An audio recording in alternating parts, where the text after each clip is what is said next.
de vous être rendu disponible pour cette audition de la commission d'enquête.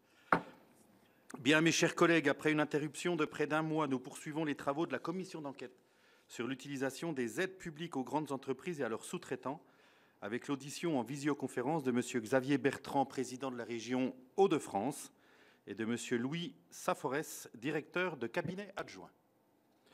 L'audition de ce jour est enregistrée et diffusée en direct et elle fera l'objet d'un compte-rendu sur le site du Sénat. Monsieur le Président, Monsieur le Directeur, avant de vous donner la parole, je vous rappelle qu'un faux témoignage devant notre commission d'enquête est passible des peines prévues aux articles 434-13, 434-14 et 434-15 du Code pénal. Je vous remercie par ailleurs de nous faire part de vos éventuels liens d'intérêt en relation avec l'objet de la commission d'enquête, outre bien entendu votre mandat de président du Conseil régional. Aucun lien d'intérêt particulier? Aucun, Monsieur le Président, Mesdames et Messieurs les membres. Merci. Monsieur le Président, je vous invite à prêter serment de dire toute la vérité, rien que la vérité, en levant la main droite et en disant « je le jure ». Je le jure. Est-ce que votre directeur de cabinet interviendra pendant l'audition? Pas forcément. Non, mais je pense essayer de me débrouiller. Je pense essayer de me débrouiller tout seul, Monsieur le Président. Bon. Non, c'était juste s'il y avait une possibilité qu'il intervienne, qu'il prête également serment. Mais s'il ne prend pas la parole, ce n'est pas nécessaire. Normalement, non. Merci. Notre commission d'enquête, dont les membres ont été nommés le 15 janvier dernier, poursuit 3 objectifs principaux. Tout d'abord, établir le coût des aides publiques octroyées aux grandes entreprises, entendues comme celles employant plus de 1000 salariés et réalisant un chiffre d'affaires net mondial d'au moins 450 millions d'euros par an, ainsi que le coût des aides versées à leurs sous-traitants. Ensuite, déterminer si ces aides sont correctement contrôlées et évaluées, car nous devons veiller à la bonne utilisation des deniers publics. Enfin, réfléchir aux contreparties qui pourraient être imposées en termes de maintien de l'emploi au sens large, lorsque des aides publiques sont versées à de grandes entreprises qui procèdent ensuite à des fermetures de sites, prononcent des licenciements, voire délocalisent leur activité. Nous avons souhaité vous entendre aujourd'hui car la question des aides publiques occupe une place centrale dans notre réflexion, qu'elles soient versées par l'État, mais aussi par les collectivités territoriales. Après avoir entendu le 22 avril dernier Madame Carole Delga, présidente du Conseil régional d'Occitanie, nous avons souhaité, en vous auditionnant, Monsieur le Président, avoir un regard complémentaire sur le rôle des régions en matière d'aide aux entreprises. Quelques questions pour guider vos propos liminaires. Quelles ont été les principales évolutions en matière d'aide des collectivités territoriales et des fonds européens aux entreprises depuis 2020? Quelles sont les différentes aides que votre région a versées aux entreprises en 2023? Outre la présentation des dispositifs, vous voudrez bien nous préciser le cadre juridique applicable, les montants en jeu et les logiques économiques propres à chaque dispositif. Quelles sont parmi ces aides celles qui sont issues de fonds européens? Faut-il, selon vous, faire évoluer le cadre juridique actuel de répartition des compétences entre collectivités territoriales issues de la loi du 7 août 2015 portant nouvelle organisation territoriale de la République, dite loi Notré? Nous vous proposons d'organiser cette audition en 3 temps. Vous apporterez des réponses à ces différentes questions dans un propos liminaire d'une vingtaine de minutes. Puis Fabien Gay, notre rapporteur, vous posera quelques questions pour approfondir certains points. Enfin, les membres de la commission d'enquête pourront également vous interroger s'ils le souhaitent. Monsieur le Président, je vous renouvelle mes remerciements et je vous donne la parole. Merci.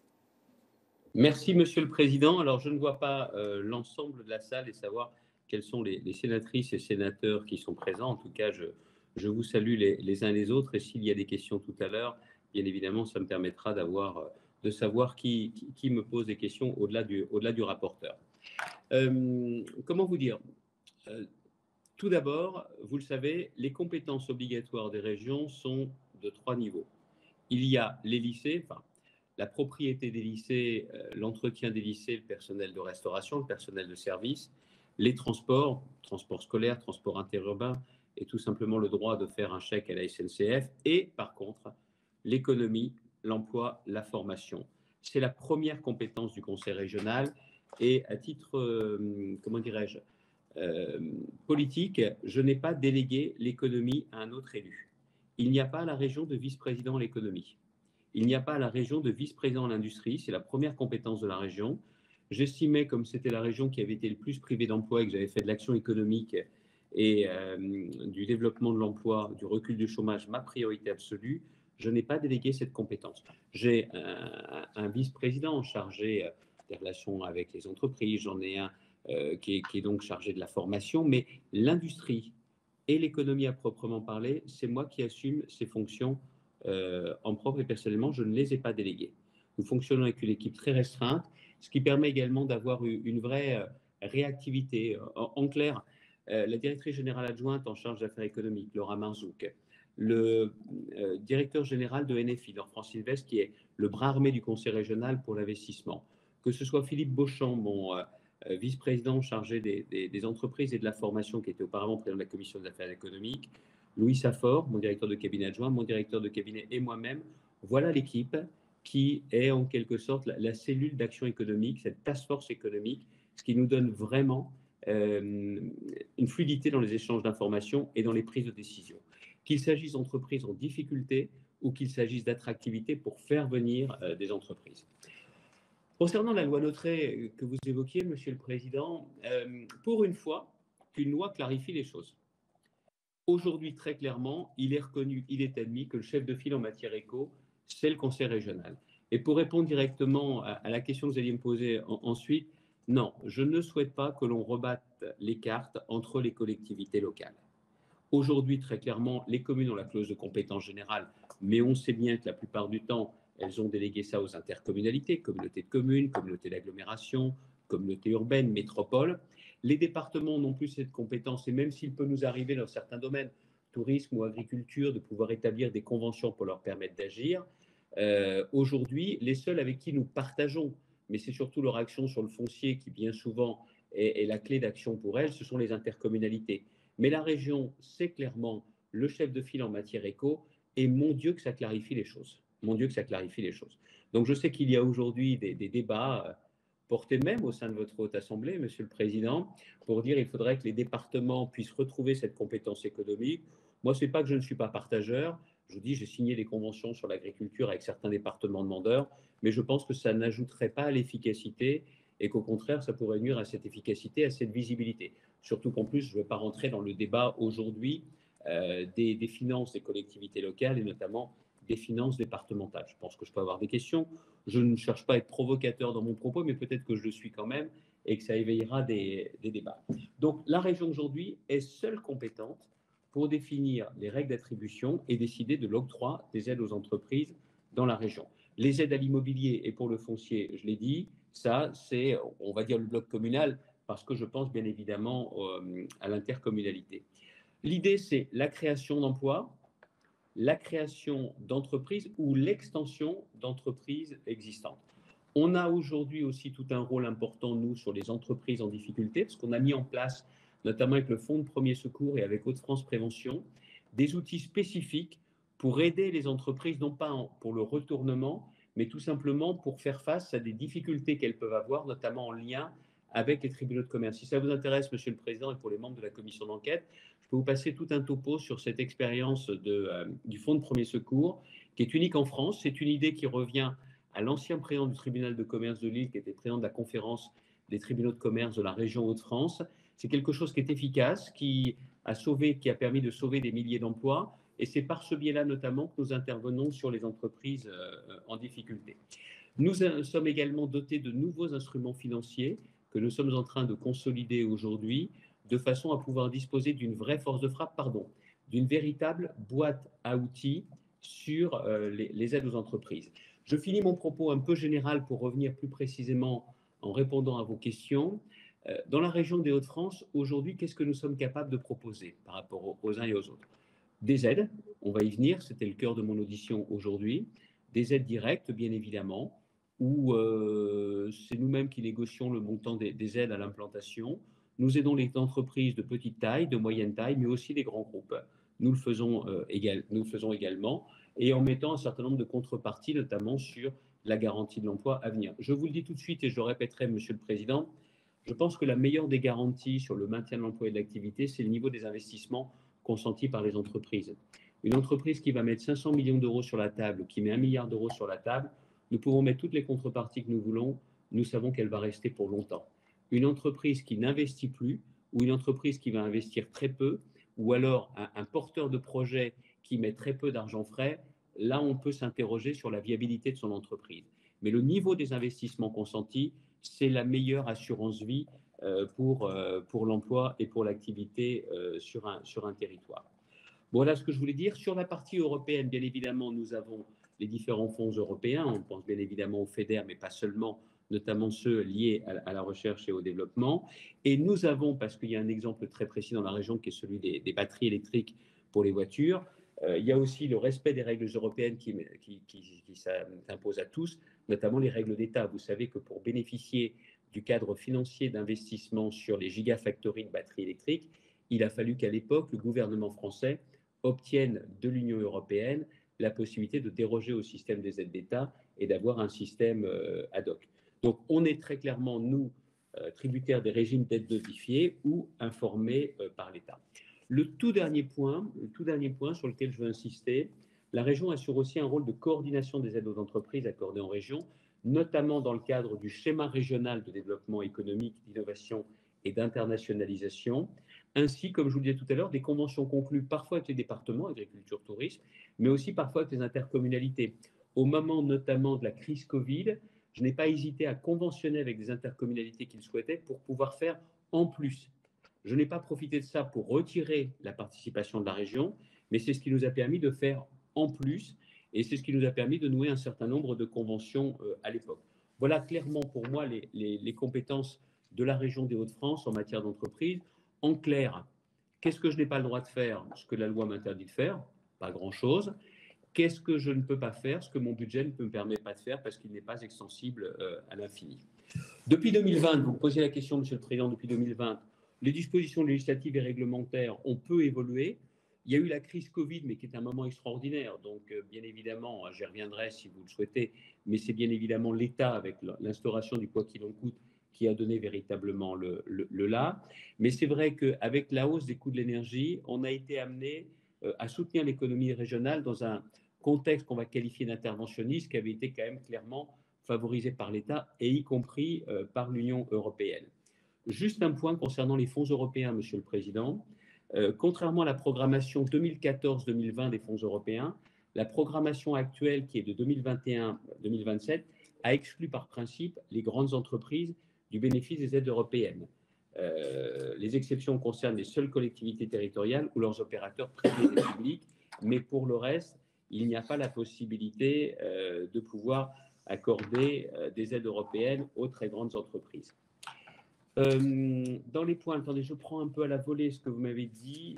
Oui, faut-il, selon vous, faire évoluer le cadre juridique applicable aux aides aux entreprises? Je vous l'ai dit, Monsieur le Président, on propose certainement pas forcément consensuel avec l'ensemble des collectivités locales, mais moi, je ne le souhaite pas. Je ne le souhaite pas. Je trouve qu'aujourd'hui, on a cette vraie visibilité, on sait qui est leader pour les aides, c'est le Conseil régional, et je pense qu'en tout état de cause, si on restait là-dedans, ça serait bien. Mais si j'ai des propositions à vous faire sur l'évolution, ça serait plus que l'État laisse les régions assumer pleinement leurs compétences économiques et qu'on n'ait pas des financements croisés ou qu'on n'ait pas une complexité due, par exemple, à France 2030, même si Bruno Bonnel, à la tête de France 2030, veille à bien respecter la place, les compétences et les projets, notamment des collectivités locales, en tout cas pour la région des Hauts-de-France, c'est le cas. Mais quand on a eu France Relance, justement, après la crise Covid, on a surtout eu le sentiment que l'État faisait vraiment beaucoup de son côté, qu'il cherchait à donner le maximum et on n'a pas été clairement associés. Et en tout cas, je pense qu'on aurait pu construire les choses autrement. En revanche, il y a quand même un problème. Je ne sais pas si c'est le cadre de votre commission d'enquête, mais j'en profite quand même. Je ne saurais résister à la tentation. Quand je fais venir des entreprises, quand je donne effectivement des aides aux entreprises, bien, ça fait reculer le chômage. Le chômage se situe au plus bas depuis 40 ans dans la région des Hauts-de-France, pas moi qui le dis, c'est France Travail. J'ai le plaisir de contribuer à l'accroissement des recettes de TVA pour l'État et je bénéficie d'une petite fraction de TVA, mais je pense quand même que le rapport Woerth mériterait d'être repris par nos instances gouvernementales parce qu'il n'est quand même pas logique que les régions fassent autant pour le développement économique, qu'elles ne bénéficient pas, par exemple, d'une fraction d'IS, comme le proposait Éric Woerth dans son très bon rapport. Voilà les éléments. Vous m'avez demandé aussi, si je ne me trompe pas, Monsieur le Président, En 2023, les différentes aides aux entreprises versées par la région. Alors, je vous l'ai dit, il y a les aides directes versées par la région sous forme de subventions ou de prêts, enfin, je dis plutôt subventions ou avances remboursables, et des financements via des partenaires, notamment, je vous l'ai dit, sur des outils de financement, comme notamment Hauts-de-France Financement, qui nous permet justement de réunir l'ensemble des crédits qui sont à disposition de la région, du conseil régional et de ses partenaires pour pouvoir intervenir. On est dans une logique de fonds mixtes public-privé. Ce qu'il faut que vous sachiez, et là je vais l'assumer très tranquillement, je ne suis pas un fanatique des schémas de spécialisation des conseils régionaux. Et je ne suis pas non plus un fanatique des critères, parce que j'ai toujours la hantise, moi qui suis mort de faim en matière de création d'emplois, moi qui suis mort de faim en termes d'attractivité de ma région, je n'ai pas envie d'avoir à refuser un beau projet parce qu'il ne rentrerait pas dans un schéma ou qu'il ne rentrerait pas dans des critères. Je ne veux pas passer à côté d'une formidable opportunité. Parce que vous voyez, si j'avais établi un schéma très très strict, je n'aurais jamais eu la capacité, la réactivité pour pouvoir saisir l'opportunité d'avoir les gigafactories de batteries électriques. Les gigafactories de batteries électriques, c'était dans aucun schéma. Et donc, nous avons pu, nous, aujourd'hui, pardonnez-moi, saisir l'opportunité. Sur aujourd'hui les data centers ou les supercalculateurs, où mon ambition, c'est de faire de la région des Hauts-de-France la vallée des data centers, pareil, il n'y avait aucun schéma qui disait, oh là, dans quelques années, il faut que vous soyez attractif pour les data centers. Donc, j'ai toujours vraiment beaucoup de réticence à me lier les mains, à figer les choses en termes de spécialisation ou en termes de critères. En revanche, pour être très concret et répondre aux questions qui m'ont été posées par le biais du questionnaire que vous m'avez remis, l'aide au développement des grandes entreprises, c'est un des leviers de l'action publique d'accompagnement des grandes entreprises et des grands groupes. Là, il y a des critères d'intervention. Vous le savez, c'est un montant de programme d'investissement supérieur à 2 millions d'euros et créateur d'emplois, c'est 100 ETP minimum. Et donc, nous, ce que nous prenons en compte, c'est les besoins financiers du projet de l'entreprise, la mobilisation des autres sources de financement possibles. J'insiste sur ce point, Monsieur le Président, Monsieur le rapporteur, Mesdames et Messieurs les sénateurs, l'implication financière du porteur de projet. Un porteur de projet qui vient avec 3 sous et 4 bouts de ficelle, là, je me méfie toujours. Quelqu'un qui met vraiment de l'argent frais ou qui a réussi à réunir des financements, c'est quelqu'un que je regarde avec beaucoup plus de sérieux. On a aussi les aides publiques accordées par le passé à l'entreprise. Il y a l'intérêt régional du projet de développement, le caractère financier du projet, l'intérêt financier du projet à proprement parler. Donc voilà comment nous procédons. Ce que j'ai oublié de vous dire tout à l'heure, je suis parti dans mon élan. Dans la région, nous mettons sur la table des aides directes à l'investissement. Nous avons dans la région davantage de foncier que dans d'autres régions parce qu'on a une stratégie très offensive, notamment sur le zéro artificialisation nette. Enfin, demain, s'il est assoupli, je dis banco, je dis bravo. Troisièmement, nous avons un véritable savoir-faire pour aider les entreprises à trouver leur personnel et à assurer directement le financement d'outils de formation pour eux. Ça, c'est quelque chose qui est clé. Quatrième sujet, nous avons mis en place dans la région des Hauts-de-France sur les implantations, ça n'est pas seulement du cash que nous versons avec des aides, nous avons mis en place un contrat d'implantation. C'est-à-dire que nous sommes capables, région, État, collectivité locale d'implantation, nous sommes tout à fait capables aujourd'hui de nous engager par écrit sur les délais maximums, y compris avec des dossiers SIPE. Le projet Industrie verte qui avait été ratifié et voté par le Parlement s'en inspirait, mais n'est pas allé jusqu'au bout de la logique du contrat d'implantation que nous avons. C'est quelque chose d'assez déterminant. Et aujourd'hui, pour les data centers, mais pas seulement, nous avons également, et là je parle des outils spécifiques, un accès à l'énergie qui est facilité par rapport clairement à d'autres régions. Voilà ce que nous mettons aujourd'hui clairement dans notre package. Et ce qui nous a permis, ce n'est pas moi qui le dis, que ce soit Ernst & Young, que ce soit Business France, de montrer que nous sommes une région, on n'est pas la première ou la deuxième de France, en termes de taille ou en termes de PIB, en termes de démographie non plus, mais nous surperformons à chaque fois grâce notamment à l'ensemble de ces outils. Monsieur le Président, j'ai certainement oublié un certain nombre de choses. Si, ce que je voulais vous dire pour 2023, 1020 entreprises ont été aidées pour 123 millions d'euros et 19 295 emplois. Et pour 2024, ce sont 1041 entreprises qui ont été aidées pour 46 millions d'euros et la perspective de 27 932 emplois. Vous voyez, il n'y a pas de corrélation parfaite entre le nombre d'entreprises, les aides mobilisées et le nombre d'emplois, tout dépend clairement des opportunités. Monsieur le Président, j'ai oublié certainement plein de choses, mais je me doute que les questions vont nous permettre d'y revenir. Oui, merci, merci Monsieur le Président. J'avais peur à un moment qu'on ne parle pas de chiffres, mais vous avez répondu à la question sur la fin. Vous lui avez répondu, c'est l'essentiel.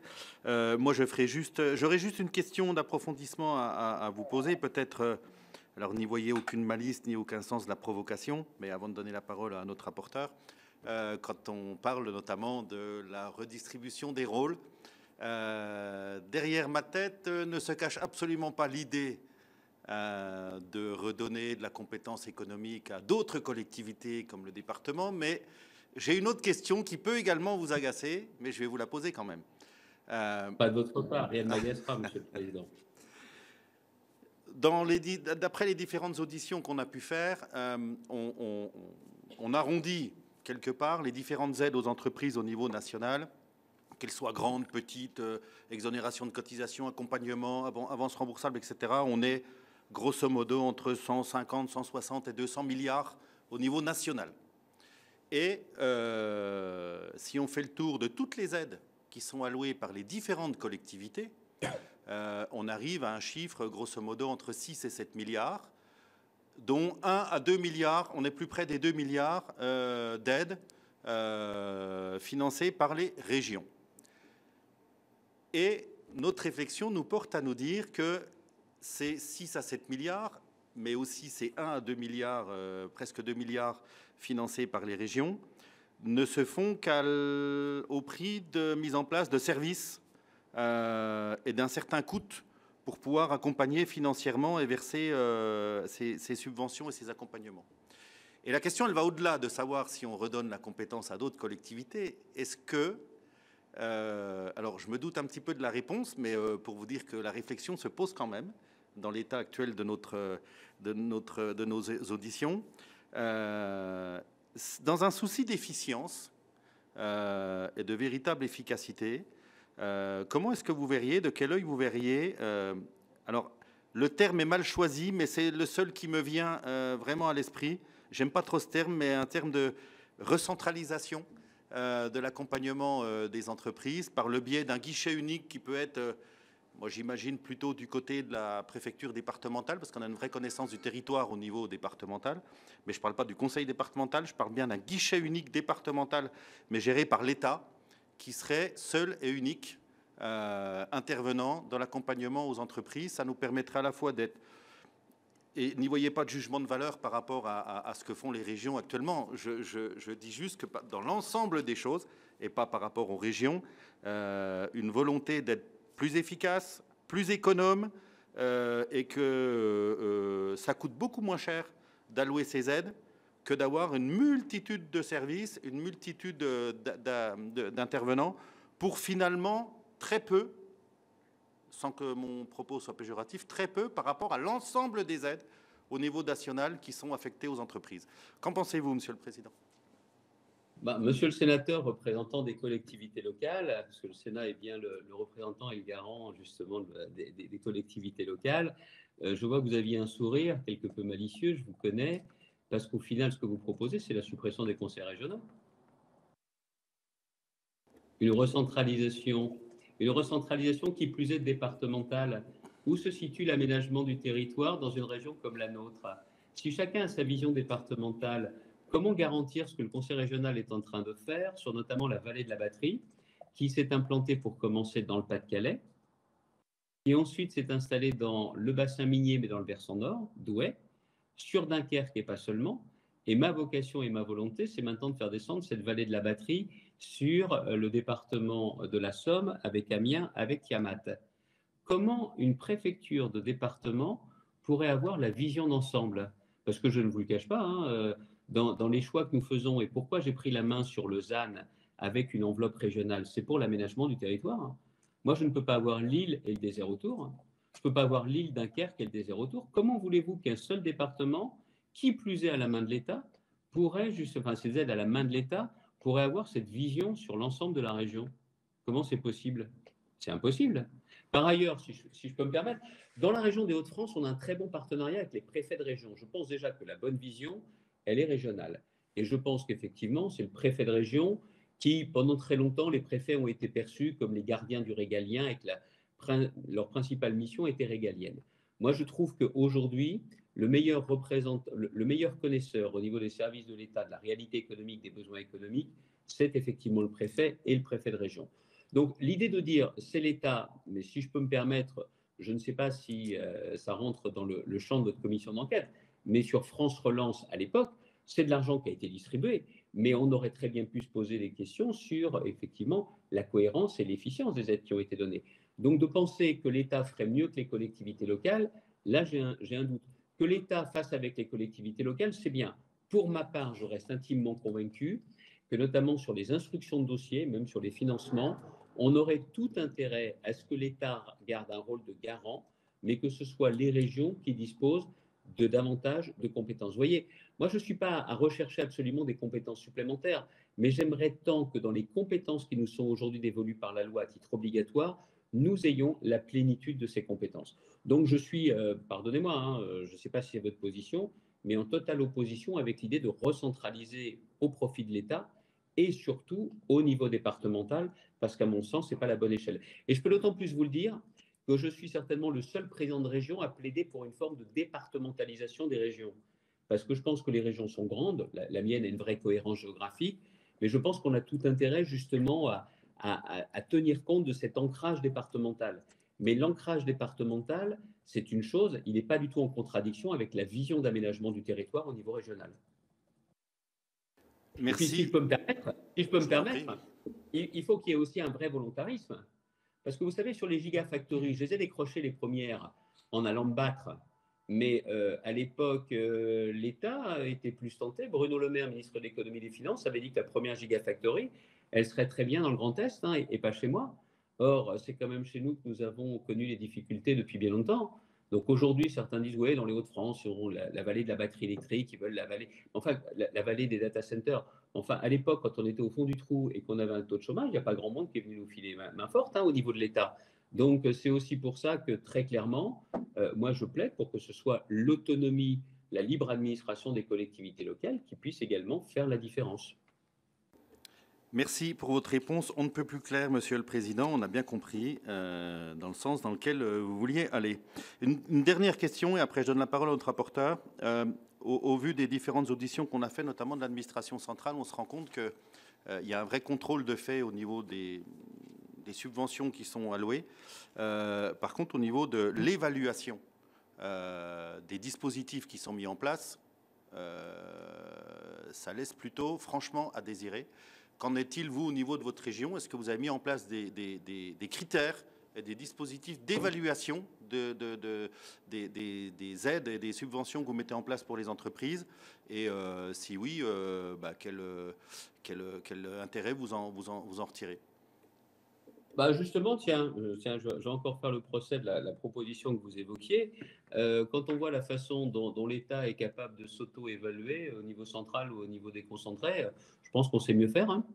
Je pense qu'on sait mieux faire. Je vois quand la façon dont est géré le dossier d'Arcelor dans ma région, c'est de l'actualité par l'État central. Excusez-moi. Heureusement qu'on n'attend pas après eux. Il a fallu attendre aujourd'hui pour qu'on ait une visio organisée par la ministre du Travail, alors que j'indique depuis des semaines et des semaines que ce serait quand même le rôle du Premier ministre que de s'engager dans un dossier comme celui-ci. On avait quand même 600 emplois sur le carreau. Il en faut combien? Il en faut 1000, il en faut 2000 pour qu'on se bouge. Et c'est l'État à qui on confierait cette responsabilité. Qu'on travaille ensemble, oui. Qu'on donne cette compétence exclusive à l'État au niveau départemental, je ne le pense pas. Comment on assure le suivi? Comment on assure l'évaluation? En région Hauts-de-France, l'évaluation des politiques publiques, elle est confiée au service évaluation des politiques publiques. Il y a une dizaine d'agents au sein de la direction qualité et performance. On regarde effectivement un certain nombre de critères pour savoir s'ils sont remplis. On a une indépendance fonctionnelle des évaluateurs vis-à-vis des services opérationnels, c'est-à-dire que ces agents ne ressortent pas de la responsabilité ou de la compétence des services d'action économique. Ce sont deux choses qui sont effectivement bien distinctes. On regarde justement si ce qui a été mis dans les chartes ou dans les conventions est respecté. Maintenant, on ne va pas se raconter d'histoire. Le vrai sujet, c'est que on conditionne l'octroi des aides à la réalisation d'un projet. Est-ce que les investissements ont été faits, oui ou non? Est-ce que les emplois sont au rendez-vous? Et il y a de nombreux sujets pour lesquels, pour des raisons X ou Y, clairement, le porteur de projet n'a pas été au bout, et bien nous, on ne va pas au bout du versement de la subvention. C'est aussi simple que cela. Il y a plusieurs fois où on m'a fait valider, je vous dis comme j'assume directement cette compétence économique, le fait que les investissements ont été réalisés à moitié, les recrutements ont été faits au tiers, ben dans ces cas-là, on verse que le tiers de la subvention. C'est aussi simple que ça. Et puis, on a aussi les conventions établies et on a des versements des aides qui a été demandé en remboursement. Il y en a quelques-unes sur lesquelles je peux vous donner les noms d'entreprises pour lesquelles elles ont fermé, elles ont cessé leur activité avant même que la convention ne soit échue et pour lesquelles nous avons menacé d'engager des actions en justice ou certaines pour lesquelles des instances sont en fait. Vous savez, j'essaye de montrer que ma région est vraiment pro-business, mais quand les gens partent pour de mauvaises raisons et qu'ils ne respectent pas les conventions, ils remboursent. Ce n'est pas mon argent, c'est de l'argent public, donc je dois y faire beaucoup plus attention en la matière. J'ai, si vous le voulez, on pourra aussi vous le notifier par écrit, des dossiers qui étaient antérieurs à mon arrivée à la région, mais pour lesquels je me suis battu pour pouvoir obtenir justement le remboursement de l'aide donnée par la région. J'ai notamment Thioxide à Calais. Si ça vous intéresse, je pourrais vous donner les détails de cette opération pour lesquels on a été jusqu'à menacer d'une action judiciaire. J'ai aussi RDM à Blandec, dans le Pas-de-Calais, une entreprise qui a fermé, c'est un investisseur italien qui était derrière. Je demande le remboursement des aides, systématiquement. Et pourtant, je veux d'une région vraiment pro-business, mais quand les gens ne respectent pas leurs engagements, ils remboursent. Merci, monsieur. Premier critère, c'est le niveau d'investissement et les emplois. C'est là ou c'est pas là. C'est pas là, on verse pas. C'est plus là, alors que ça aurait dû l'être, il rembourse. Merci, monsieur le président. Je donne la parole à Fabien Gay, notre rapporteur. Merci, monsieur le président. Monsieur le président. Bonjour. Bonjour. Bon, vous avez déjà évoqué beaucoup de sujets, donc je vais peut-être me concentrer sur deux pour laisser la parole à mes autres collègues. Lors de son audition, Madame Delga a utilisé des expressions extrêmement fortes au sujet de l'État, puisqu'elle a parlé parfois de confusion, de difficulté, de lisibilité des aides nationales. Elle a même employé... De quoi? Je n'ai pas entendu, pardon. C'est pas très féroce, ça, comme expression. J'en arrive. J'ai gardé le meilleur pour la fin. Elle a même dit qu'il lui est arrivé de contrer des initiatives de l'État en appelant directement le ministre en charge de l'économie ou de l'industrie et a appelé, elle, particulièrement à avoir des compétences pleines et entières en matière économique. Pour le coup, ma question elle sera de deux ordres. Est-ce que vous partagez d'abord le manque de concertation sur les grands projets industriels? Parce que l'État, et vous venez d'évoquer le sujet d'ArcelorMittal, qui est un sujet extrêmement important, et pour vous, mais aussi de souveraineté nationale. Je considère que c'est un dossier extrêmement important et qu'il devrait concentrer, et je sais que vous le faites, les efforts des élus locaux, mais aussi du ministre de l'Industrie et de l'Économie, et que nous devrions hausser le ton, parce qu'il n'y a pas d'autre moyen. Soit il y a des investissements à venir, mais il faut des engagements fermes, parce qu'on a connu Gandrange et on a connu Florange. Et pour l'instant, par exemple, sur la question de construire un ou deux fours, puisque l'engagement était de 2 fours, aujourd'hui ce n'est plus qu'une intention d'en faire un. On ne sait toujours pas s'ils veulent construire la ligne à haute tension entre Gravelines et Dunkerque, qui fait 8 km, dont les 5 postes devraient être supprimés dans les 636. Donc, si la ligne ne se fait pas, en réalité, les intentions ne seront jamais transformées. Bon, ça, c'est un autre débat. Mais enfin, est-ce que vous partagez... Toujours sur ce débat-là, je peux aller dans votre... Allez-y, bien sûr, allez-y, monsieur le président. Et la question que j'ai posée à la ministre et au ministère aujourd'hui, c'est dans les postes qui sont supprimés, il y a combien de postes liés à la maintenance? Parce que quand vous flinguez la maintenance pour un site industriel, c'est que vous n'avez pas forcément envie de bâtir l'avenir. Et ça, je pense que c'est un très bon baromètre et nous n'avons pas les informations aujourd'hui sur ce que fait Arcelor. Et je les ai demandé aujourd'hui à la DGEFP en présence de la ministre. Parce que vous parlez de la ligne à haute tension, mais la question de la maintenance est aussi clé. Toutes les fonctions sont importantes, la production, les fonctions support. Mais quand on fait une croix et qu'on commence à sacrifier la maintenance, ça, il y a de quoi vraiment s'inquiéter. Pardon, mais je voulais juste... Non, mais moi, je partage entièrement avec vous. Je pense qu'une des conditionnalités, c'est le niveau d'investissement. Et je suis parfaitement en accord avec vous. Une entreprise qui met 500 millions, ça veut dire qu'elle a envie de rester dans le territoire, parce que je ne vois pas pourquoi elle ferait 500 millions et délocaliserait une partie de sa production l'année d'après.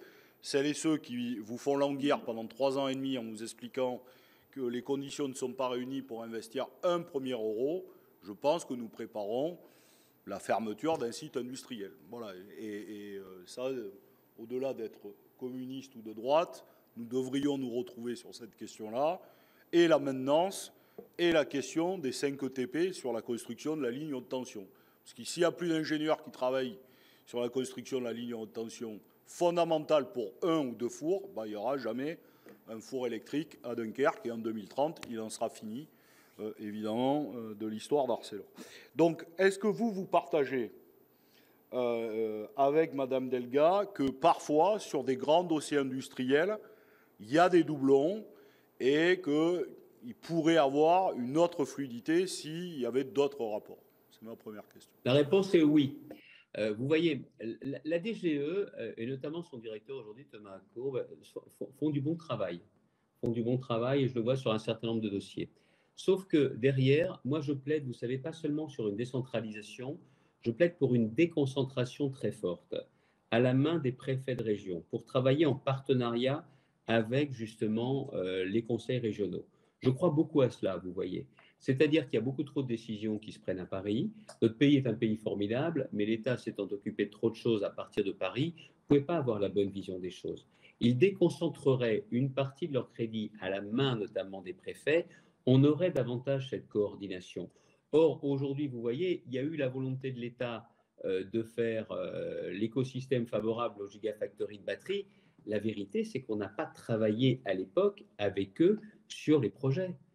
On a regardé dans la même direction, c'est bien, on s'est retrouvés à la fin, mais vous avez raison, les planètes ne sont pas forcément alignées tout de suite. Quand les planètes sont alignées, ça déroule. Ça déroule. Pareil sur l'intelligence artificielle, il y a eu le sommet mondial qui était une très bonne chose. Ça a permis d'accélérer la pédagogie sur cette question. Ça a montré la volonté française. Mais derrière, c'est parce que j'ai en quelque sorte créé cet écosystème avec le préfet de région pour pouvoir actionner RTE que les choses vont se faire. Mais si c'était avec Paris, je n'arrive pas à le faire. Elle est là la vérité. Donc moi, je ne suis pas un élu anti-État. Ce n'est pas parce que j'ai été ministre par le passé que j'ai ce discours-là ou qu'on me prête des ambitions, qu'on ne me prête pas des ambitions. J'ai des ambitions que je vais critiquer l'État ou que je vais m'abstenir de critiquer l'État. Je pense que c'est un bon équilibre entre les élus locaux et l'État. Et il n'y a pas que le tandem maire-préfet qui peut fonctionner. Je pense qu'en matière économique, le tandem préfet de région, président de région peut fonctionner. Il y a juste un point qui est important. Vous voyez, pour réussir, le président de région doit aussi tenir compte de ce que veulent les départements pour leur développement. J'ai assez bien la vision pour en parler avec les présidents de département. On a mis en place quelque chose d'officieux, un G6, les 5 présidents de département et le président de la région, pour parler des grandes orientations, des grands sujets, de la façon dont on voit le développement économique avec les uns et avec les autres. De la même façon, je travaille de façon très proche avec le monde économique. Mais si on travaille vraiment ensemble, je pense vraiment qu'on peut faire du bon boulot. Mais si tout est à la main de l'État, non, on n'a pas la garantie que ça fonctionnera mieux. Merci. Alors, ma deuxième question, c'est pour les aides que verse votre région, est-ce que vous avez un ratio pour TPE, PME, ETI et grands groupes à grands traits? Pardon. Ouais, allez-y. Non, au départ, on a eu le sentiment, quand on a fait, par exemple, la première Gigafactory, ACC, c'est une compétition de haute lutte. Là, j'ai vraiment sorti mon chéquier. 80 millions d'euros pour obtenir. On a mobilisé les intercommunalités, 2 intercommunalités, 41 millions d'euros, 121 millions d'euros. On l'a fait très fort. Les gens disent, ouais, vous aidez que les grands groupes. En plus, êtes en train de financer la reconversion de Stellantis, ce n'est pas votre boulot, vous faites n'importe quoi. Sauf que ça a été au début pour avoir le premier. Et derrière, dans les autres, nous n'avons pas déboursé les mêmes sommes parce que, j'avais créé la base de l'écosystème. Et à partir du moment où vous avez un constructeur de batterie, 2 constructeurs, 3 constructeurs, les sous-traitants amont et aval viennent. Les autres acteurs de la filière viennent. Donc, on avait dit au début, oh là là, il n'y a que les grands groupes. Pas du tout. Quand on est sur le ratio à la fois même des commerçants, des artisans, des TPE, des PME, on n'a pas de critères à proprement parler au TI, ou alors il faudrait que la France transpose, et arrête de surtransposer la règle sur les entreprises au niveau européen. Donc au moins on aurait la même base, mais toujours est-il qu'on n'a pas de critères vraiment de taille d'entreprise. C'est plutôt des dispositifs qui sont éligibles. Et après, il y a un autre sujet, je vous l'ai dit tout à l'heure, je ne veux pas être gêné aux entournures par des critères qui m'empêcheraient d'intervenir pour soutenir telle ou telle activité. De la même façon, je ne veux pas être gêné aux entournures pour le budget. Je ne me vois pas demain dire à une entreprise qui a un formidable projet, bah, écoutez, ça m'intéresserait que vous veniez, mais je ne vous aiderai pas pour l'investissement parce qu'en tout état de cause, je n'ai pas l'argent. Donc, je suis prêt à faire des arbitrages au profit de l'économie, tout simplement parce qu'encore une fois, je reste aujourd'hui complètement mort de faim en matière de création d'emplois, très clairement. Oui, donc, je me refuse d'avoir des critères stricts qui me gêneraient aux entournures. Ouais, ça, franchement, c'est quelque chose que je ne veux pas. Ok. Non, la question n'est pas de remettre en cause votre volonté de... Pardon. Il y a quand même une règle qui nous gêne beaucoup aujourd'hui, c'est la règle des de minimis au niveau européen. Dans la précédente mandature du Parlement européen, il y avait l'idée de les faire bouger. Je sais que ça avait été bougé en commission par un parlementaire européen, mais ça n'a pas été jusqu'au bout. Mais quand même, la règle des de minimis aujourd'hui, elle nous aide, elle rend les choses un peu incompréhensibles entre les grands groupes, les petits groupes, ce qui est une extension ou pas. Même moi, vous savez, bon, j'ai pas fait Sciences Po, j'ai pas fait l'ENA, j'en suis désolé, mais j'ai pas fait Bac+10, j'ai du mal à comprendre exactement les règles des de minimis. Alors, je vois qu'il y a une sénatrice qui a été parlementaire européen qui pourrait nous éclairer dans cette salle. Mais toujours est-il que cette règle des minimis, elle nous gêne aux entournures. Bon. Je reviens à ma question, mais c'est assez passionnant. La question que posait tout à l'heure le président Riedman, moi je ne crois pas qu'il y ait une question, ni une volonté, ni de sa part, ni de la mienne, ni de la Commission, de vouloir supprimer les régions de France. Nous vous rassurons, ce n'est pas ça la question. Mais lucidement, on regarde. On est entre 170 à 250 milliards si vraiment on prend tout, c'est-à-dire les aides aux ménages qui bénéficient directement aux entreprises. Et les 170, on va être à peu près là, c'est-à-dire 85 milliards d'exonération de cotisations et les aides directes et indirectes. Bon. Donc, suivant de là où on se place, bon, disons 200 milliards. Les aides régionales, c'est 1,9. Bon. Donc, effectivement, la question n'est pas de dire on veut les raboter ou on se pose la question les recentraliser. Mais c'est vrai que 2 milliards, éviter les doublons, éviter le saupoudrage, 2200 dispositifs. Les entreprises, les grandes entreprises nous disent qu'elles ont besoin de visibilité, de lisibilité, de pérennité. Et tous nous disent, globalement, et y compris le président Riedman est président de la délégation aux entreprises et donc rencontre régulièrement, dès qu'on croise une entreprise, même moyenne, même petite, nous disent la difficulté qu'il y a à remplir les dossiers, à savoir où il faut frapper, à quelle porte, etc., etc. Donc l'idée d'un guichet unique, où qu'il se trouve, est posée, et je pense que c'est une des questions, et le fait qu'on essaye, non pas de raboter, mais d'essayer de, vous voyez, quand on a trouvé un peu plus d'efficience, quand je ne sais combien de dispositifs, plusieurs dizaines, voire centaines, existent sur la décarbonation, par exemple. Bon, si on en avait quelques-uns et qu'on arrivait à recentraliser, je pense que personne ne s'en porterait plus mal. Et en même temps, une discussion que j'ai eue en dehors de la commission avec un président de région, qui, comme vous, me dit on se bat. Nous, on est utile au tissu de l'emploi PME, TPE, ETI. Mais c'est vrai que quand on arrive à choper les grands groupes, comme vous le dites, et vous avez raison, ça crée un écosystème, c'est-à-dire on attire le premier et après ça fait venir évidemment des sous-traitants amont, aval, mais c'est souvent un gros chèque, un énorme chèque à sortir et qui parfois, c'est des choix budgétaires, on est tous habitués à en faire ici, mais qui peuvent se faire au détriment de beaucoup d'autres. Donc, est-ce que la question apparaît tellement saugrenue de dire que, par exemple, on teste des idées, hein. Donc là, on est dans un dialogue franc, on teste des idées, parce que je pense qu'il faut trouver des pistes entre nous.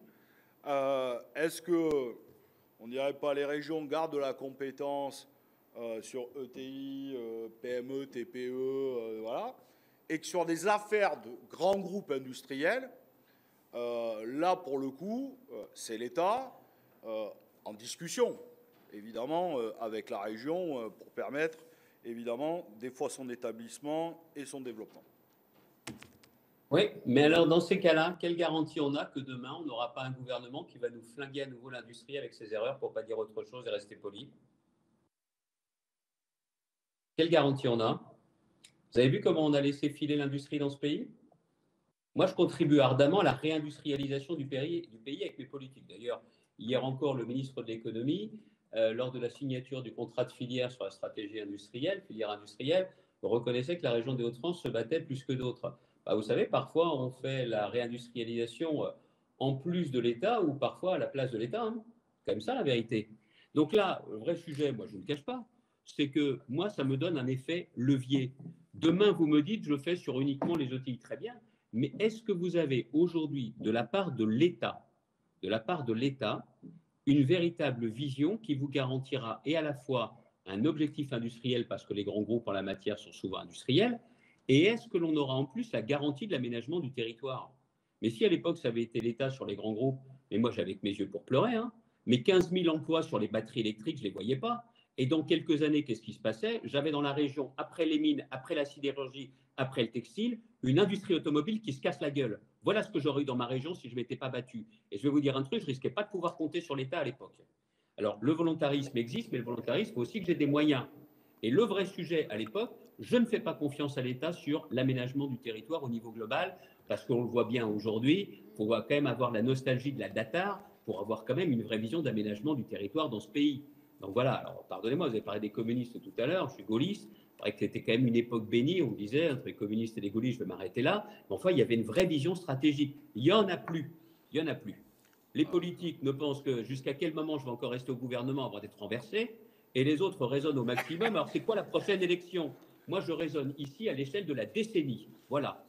Et de toute façon, je suis très tranquille. Personne ne saura que je me suis battu à l'époque pour avoir les batteries électriques quand les parkings seront pleins et que les usines seront avec des milliers d'emplois. Vous savez bien qu'on ne fait pas de la politique pour ça. Mais clairement, l'aménagement du territoire, non, je ne vois pas effectivement quel est le gouvernement ou quel est l'État qui peut me le garantir. Voilà pourquoi je veux garder ce levier.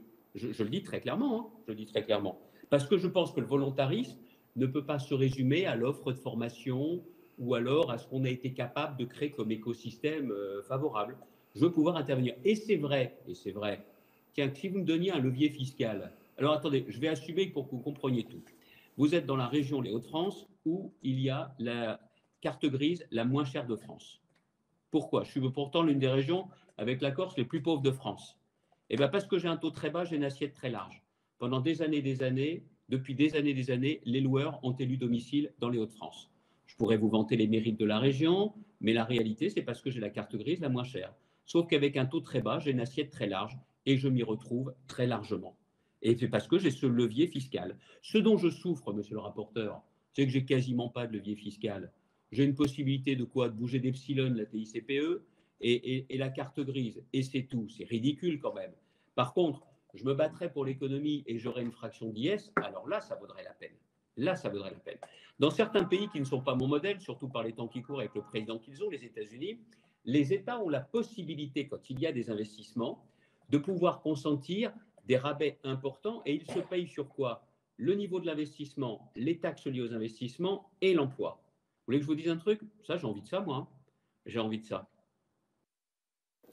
Bon, c'est un sujet passionnant. Il y a tellement de choses à rebondir, mais bon, comme on est contraint par le temps, on aura d'autres occasions.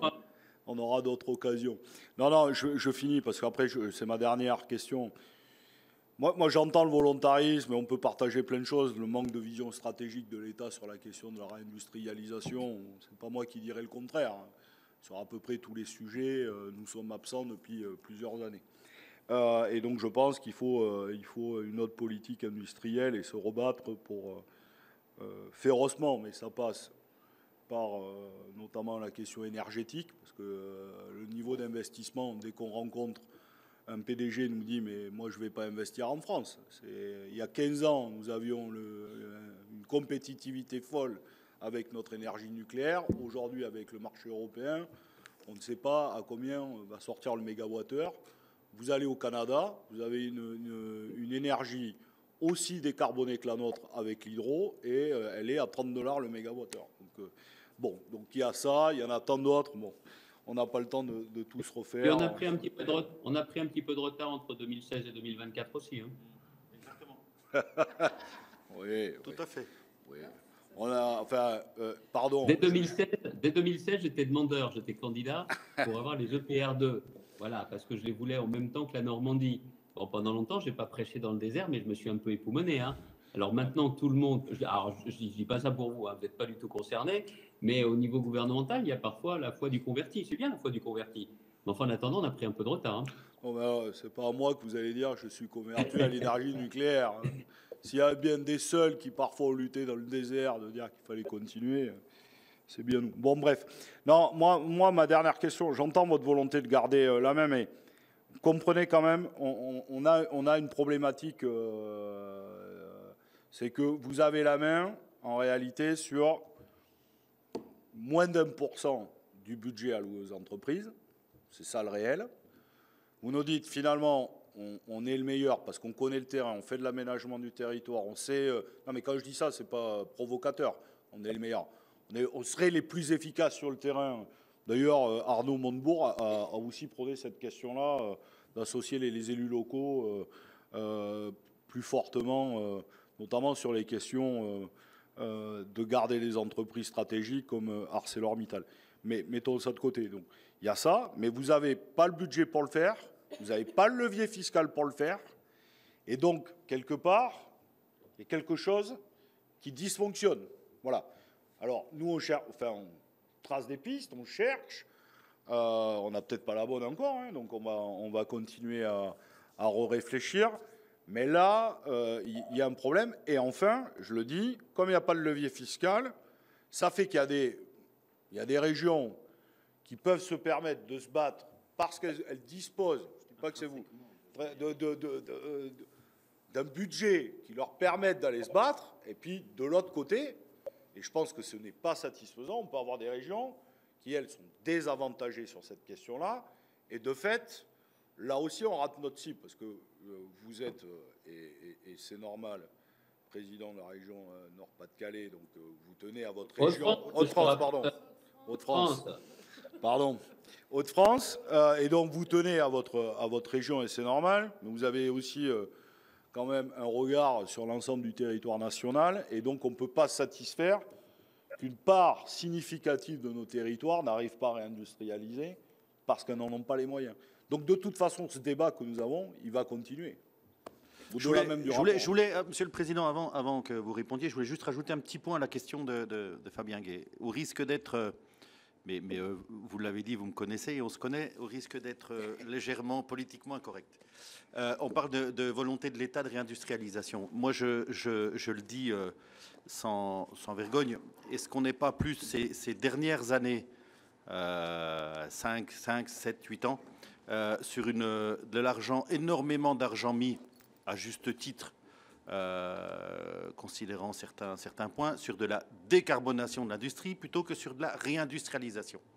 Et est-ce que l'enjeu aujourd'hui, vu l'état budgétaire de notre pays, vu l'état d'industrie de notre pays, vu l'absence ou la moindre compétitivité de nos entreprises face aux pays qui nous entourent, et je ne parle pas, si on parle après des États-Unis ou d'autres, mais je parle uniquement des pays européens qui nous entourent, ne serait-ce que l'Italie, est-ce qu'on ne devrait pas, parce qu'une certaine partie de ces investissements, le ministre de l'économie, Éric Lombard, le reconnaît lui-même, il y a 2 semaines ou 3 semaines, en audition ici même, que certains de ces investissements, qui représentent des milliards quand même pour le budget de l'État, ne seront pas rentables quand il s'agit de transition écologique avant 25, 30 ans, voire ne le seront jamais. Par contre, ils sont vertueux pour la planète. Est-ce qu'on ne devrait pas aujourd'hui politiquement, mais aussi dans un souci d'avenir, utiliser une partie, je ne dis pas de supprimer tout ce qui est volonté de décarbonation, mais une partie de cet argent, parce que nécessité fait loi, une partie de cet argent voué à la décarbonation vers une vraie réindustrialisation, une vraie compétitivité de nos entreprises. N'oublions pas que ceux qui produisent la richesse, qui alimentent le budget de l'État et qui permettent d'avoir des vraies politiques publiques ambitieuses, c'est la richesse créée par les entreprises. Et que si on aide aujourd'hui à une vraie réindustrialisation, une vraie compétitivité de nos entreprises, c'est prévoir les budgets de demain et les politiques publiques ambitieuses de demain. Si aujourd'hui on met de l'argent que dans les décarbonations et pas suffisamment dans l'industrie, on va louper, on va passer à côté d'industrie, passer à côté d'entreprises et donc de la production future de richesse. Je ne dis pas ça parce que je défends les entreprises, je dis ça parce que je défends le budget de la nation et les politiques publiques de la France. Qu'en pensez-vous ? Non, pour moi, la décarbonation est un préalable à la réindustrialisation. Aujourd'hui, les deux sont liés et je ne dis pas ça seulement pour Dunkerque, avec le sujet d'Arcelor. S'il n'y a pas de décarbonation à Dunkerque, très clairement, on n'aura plus d'industrie d'ici 5, 10, 15 ans. C'est une évidence. Non, le sujet que vous pointez, c'est aujourd'hui la question de l'énergie et du coût de l'énergie. On voit notamment ce qui se passe aux États-Unis, où allègrement, avant même Trump, ils ont été sur le pétrole de schiste et le gaz de schiste. Nous, bien évidemment, c'est un sujet qu'on n'a même pas abordé et il y a d'autres choses à faire que la fracturation hydraulique. Mais on n'a même pas regardé, on n'a rien voulu voir pour des raisons X ou Y. On peut développer… Pardonnez-moi, Monsieur le Président, mais le GNL américain par Total Energy arrive ici. Hein. On ne fait pas on fait pas de gaz de schiste ici, mais en fait on en importe massivement d'ailleurs. Hein. Ouais, le GNL américain. Et c'est la même planète. Ouais. Et c'est la même planète. Le vrai sujet, c'est que nous ne voulons pas nous battre avec nos atouts. On a clairement des atouts. Très clairement, aujourd'hui, heureusement qu'on a le nucléaire, heureusement que l'on décide maintenant d'accélérer, et on voit que différents pays comme l'Allemagne sont en train d'évoluer, mais quand vous voyez les batailles homériques qu'il a fallu pour être sûr que l'énergie nucléaire puisse bénéficier des fonds dédiés par l'Europe en la matière, c'est quand même un truc de dingue. C'est quand même un truc de dingue. Et pendant ce temps-là, il y a des autres pays qui, eux, combattent avec des gants de boxe et pas avec des gants blancs. Parce que le vrai sujet, c'est qu'on le voit aujourd'hui sur la part de la France dans les émissions, la part de l'Europe. Mon Dieu, on ne peut pas dire qu'on soit les plus mauvais de la planète, mais on fonctionne avec des règles qui ne sont pas celles des autres, alors qu'on est dans une concurrence internationale. Maintenant, si vous me permettez de le dire, le mécanisme d'ajustement carbone aux frontières de l'Europe, c'est une passoire. Et pourquoi c'est une passoire? On va dire les choses très clairement. Parce qu'à l'époque, ce sont les Allemands qui ont imposé un système qui soit le plus light possible, tout simplement pour continuer à vendre des Mercedes, des BMW et des Audi en Chine et aux États-Unis. Elle est là la vérité. C'est pour ça aussi que l'Europe aujourd'hui n'a plus le choix. Soit on se défend vraiment, soit on sort de l'histoire. Elle est là la clé. Et ce n'est pas la question de décarbonation, réindustrialisation. C'est tout simplement que le coût d'énergie aujourd'hui, on l'a vu depuis l'Ukraine, mais pas seulement, est un facteur élémentaire. Et en la matière, aujourd'hui, il n'est que temps de rattraper le retard. Parce qu'il n'y a pas d'acier vert, c'est fini l'acier chez nous. C'est fini l'acier chez nous. Sur d'autres sujets, par contre, l'automobile, Monsieur le Président, ben là, vous avez raison. Et tous les 4 matins, on leur met des bâtons dans les roues. Et on s'étonne qu'ils ne soient pas à l'agonie, mais qu'ils soient effectivement très inquiets pour leur avenir. Une fois, c'est la taxe sur le poids. À la fois, un jour, c'est les règles sur 2035 dont on se demande si ça va changer tous les jours ou pas. Là, sur tous les sujets, on est en train en permanence de leur mettre des bâtons dans les roues. Alors qu'on pourrait avoir avec les constructeurs, et tiens, là notamment, c'est des aides d'État, parce que c'est une stratégie nationale que pourraient appuyer certaines régions, on pourrait très bien produire les véhicules de petits segments les plus vendus en Europe directement chez nous. Il n'y a pas 1000 choses à faire. Au niveau européen, parce que là, le combat est européen, il n'est pas seulement national, on limite à 15% de la demande les importations d'acier. L'affaire est faite, Arcelor n'a plus de motif pour ne pas faire sa décarbonation. Et on verra s'il joue au poker menteur ou pas. Ça, c'est pas compliqué et ça peut se faire très rapidement. Après, je vais aller plus loin sur la réindustrialisation. Il y a des paris qu'on ne fait pas parce que les calculs de Bercy sont des calculs qui sont de court terme. Allez, on baisse les impôts de production. Comme le dit l'Institut Molinari, ça ne coûtera pas à l'État, c'est un investissement. On va récupérer aussitôt avec les recettes liées aux investissements supplémentaires. Ça fait de la rentrée d'argent. Bercy ne fonctionne aujourd'hui que, oh là là, qu'est-ce qui sort, qu'est-ce qui ne rentre pas, en ne faisant pas du dynamique. C'est ça aujourd'hui la vraie question. Et dans ma région, on a mis en place une dynamique qui s'appelle REF3, c'est le mariage de l'économie et de l'écologie. J'ai oublié de vous le dire, mais vous l'aviez compris. je ne suis pas vraiment un militant de la décroissance. Bah, quand on avance des deux côtés, écologie et économie ensemble, c'est ce qui me permet de réaliser le canal Seine-Nord-Europe et ses 6,5 milliards d'investissements estimés aujourd'hui, et c'est 20 000 emplois entre les travaux et la suite. C'est effectivement les EPR2, c'est effectivement les batteries électriques, et c'est demain effectivement l'industrie circulaire. Là, on s'y retrouve, mais c'est une question d'investissement. Or, aujourd'hui, la logique de Bercy, et je les comprends, c'est de tenir les comptes, mais l'industrie, c'est de la recette à venir, c'est de l'investissement dynamique. C'est ça ma conviction complète. Mais franchement, la décarbonation n'est pas l'ennemi de la réindustrialisation. Le seul problème, c'est qu'il est temps que l'Europe sorte de la naïveté. Non, mais on est parfaitement d'accord. J'excuse le rapporteur qui est obligé de nous quitter. Juste un point, avant que monsieur le rapporteur ne sorte. Juste avant que vous dites c'est 1,9%. En moyenne, vous avez raison. Mais juste un point, monsieur le rapporteur. Sur ACC, les collectivités locales, ce qu'elles mettent sur la table, c'est quasiment 10% de l'investissement. Je n'ai pas les 10%, ce n'est pas chez moi qu'ils viennent s'installer. Vous savez, c'est comme dans le cinéma. Je suis une région qui aide beaucoup au financement des films. Même parfois, quelques dizaines de milliers d'euros, c'est ce qui va leur permettre de faire l'équilibre ou pas. Et ces 10%, c'est ce qui fait la différence. Ce qu'on a mis notamment pour Toyota, pour obtenir la deuxième voiture, la deuxième plateforme, faire un peu de pub, la Yaris SUV, la Yaris Cross, c'est aussi parce on était en concurrence avec l'Europe de l'Est et le Portugal. On les a eus parce qu'on a mis un peu. Et ces 10%, par exemple, qu'on peut faire sur certaines opérations, et vous avez raison, ça ne fait pas plus que 2 très clairement en tout, c'est ça qui fait la maille, c'est ça qui fait la différence, ajouté au reste. Merci, Monsieur le Président, que je ne me sois pas fait mal comprendre. Au revoir, monsieur le rapporteur. Il n'y a pas de souci, Fabien. Je ne mettais pas en opposition décarbonation et industrialisation, mais je disais qu'on ne peut pas faire que de la décarbonation et oublier l'industrialisation en même temps. Il faudrait faire les deux en même temps. Et sur les impôts de production, c'est quand même des impôts qu'on paye avant même d'avoir produit quelque chose. Moi, les chefs d'entreprise me disent régulièrement, l'IS, c'est pas un souci parce qu'on paye sur des choses sur de l'argent qu'on a gagné. Par contre, les impôts de production, avant même d'avoir gagné de l'argent, on paye déjà des impôts. On se rejoint sur ces points-là. Je donne la parole pour une question. Donc, on a 2 questions qui vous sont adressées, Monsieur le Président. Anne-Sophie Romani et Evelyne Renaud-Garabédian. Et puis, on en aura une 3e de Marc Laménie. Merci, Monsieur le Président. Bonjour, Monsieur le Président. Merci beaucoup pour vos propos. J'aurais du coup une toute petite question, parce que vous avez déjà répondu à une majorité de ce que j'avais envisagé. Une petite note, vous êtes à la carte grise dans votre territoire, ce que la Marne était à la vignette automobile quand même.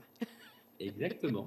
Ah mais attendez, j'avais toujours été marqué par ce qu'avait fait Hubert Vacta, et c'est effectivement, je trouvais ça très malin. Et du coup, à l'époque, tous les loueurs ne portaient pas la plaque du 60 de l'Oise, portaient la plaque du 51. Tout à fait. C'est un très beau département dans lequel je suis né, mais honnêtement, le coût de la carte grise passait avant l'attrait touristique. C'est vrai.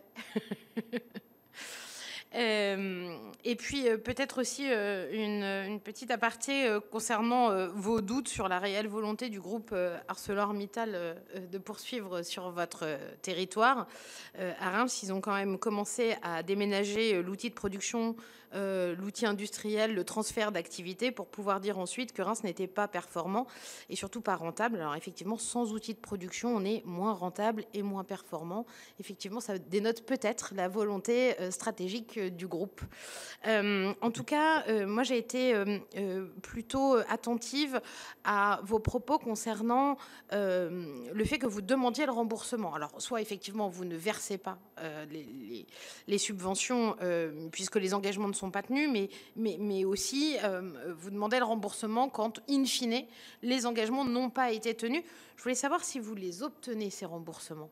Oui, parce que bon, j'ai aussi un principe. Hein, je suis un mec un petit peu remuant, et je n'hésite pas non plus à porter l'affaire dans les médias et dans les médias nationaux.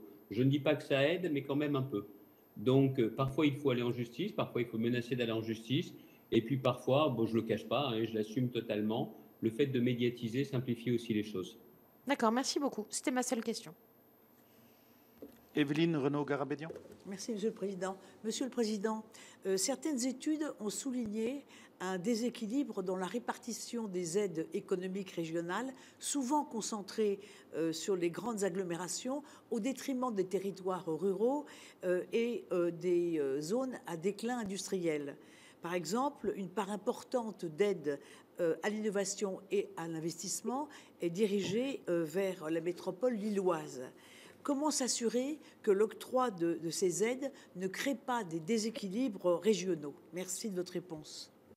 Vous donnez de l'eau à mon moulin pour dire que ça ne peut pas être l'État donc qui gère. Parce que pendant très longtemps, très clairement, l'État a fait le choix des métropoles. Ça, c'est le grand truc. Il nous faut des métropoles de niveau européen pour tirer tout. C'est les locomotives dont on a besoin. L'Allemagne a fait un choix différent. L'Allemagne a cru à l'industrie, à la réindustrialisation.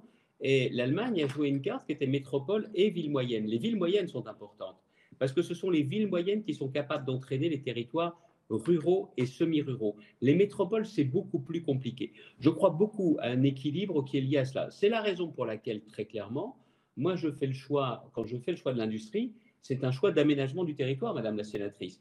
Quand je fais ACC, c'est le groupe Stellantis. Sur les batteries, elle s'installe à Douvrin, ce n'est pas une métropole. C'est pas une métropole. Quand on fait sur Douai, c'est pas une métropole parce que les métropoles se sont beaucoup spécialisées dans le tertiaire. Certaines ont même voulu s'appeler des turbines tertiaires. Mais moi, je pense qu'aujourd'hui, le choix de l'industrie et les choix que nous faisons en ce qui nous concerne sont des choix liés à l'aménagement du territoire. Je ne mets pas, je ne mets pas tous mes œufs dans le même panier. J'aime beaucoup les métropoles. Ce serait stupide de vouloir freiner leur dynamique, mais c'est une dynamique qui, d'une certaine façon, s'auto-entretient. Et si le politique n'est pas capable de remettre de l'activité dans d'autres territoires que les métropoles, il n'a rien compris à ce qui se passe aujourd'hui, c'est-à-dire des classes moyennes qui n'en peuvent plus et des territoires hors métropole qui sont complètement abandonnés. C'est ça qu'il faut casser, parce que c'est là-dessus que prospère la misère et ceux qui profitent de la misère. Merci, Monsieur le Président. Marc Laménie, pour une question.